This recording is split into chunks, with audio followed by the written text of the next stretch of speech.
அனைவருக்கும் வணக்கம். ஒரு 40 ஆண்டுகளுக்கு பிறகு கல்லூரியில் படித்த என்னுடைய ஜூனியர் தம்பி ஒருத்தவரை சந்திச்ச நேர்ந்தது. அவர் நிறைய நேரம் பேசிட்டு இருந்தப்ப ஒரு கேள்வி நேற்று ஒன்று கேட்டார். அண்ணா, நீங்க நேசிக்கணும்னா முதல்ல யாரை நேசிப்பீங்க அப்படின்னு கேட்டாரு. நான் சொன்னேன், முதல்ல நேசிக்கிறது நான் என்னதான்ப்பா நேசிப்பேன் அப்படி சொன்னது. அந்த பதில அவர் ரொம்ப வியந்து பார்த்தாரு. ஆமா, உண்மைதான். முதல்ல நீங்க உங்களை நேசிக்கணும், உங்க உடலை நேசிக்கணும், உங்களுடைய மனதை நேசிக்கணும், உங்களுடைய திறமைகளை நீங்க நேசிக்கணும். இசை இருந்தா கூட அந்த இசையை நீங்க முதல்ல நேசிக்கணும்.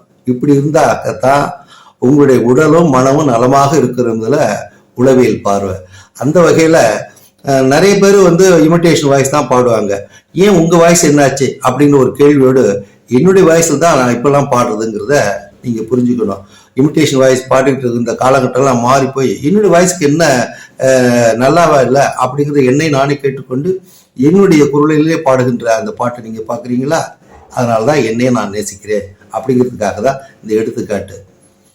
காலங்களில் அவள் வசந்தம், கலைகளிலே அவள் ஓவியம், மாதங்களில் அவள் மார்கழி, மலர்களிலே அவள் மல்லிகை.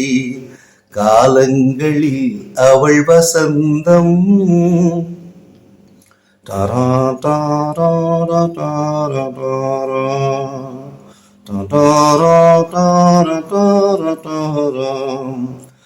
பறவைகளில் அவள் மணிப்புறா, பாடல்களில் அவள் தாளாட்டு. ஓ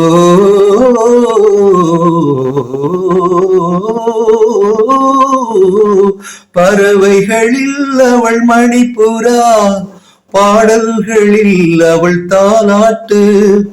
கனிகளிலே அவள் மாங்கனி, கனிகளிலே அவள் மாங்கனி, காற்றினிலே அவள் தென்றல்.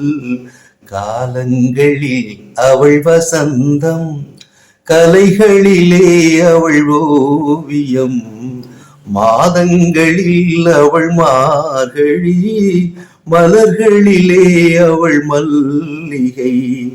காலங்களில் அவள் வசந்தம்.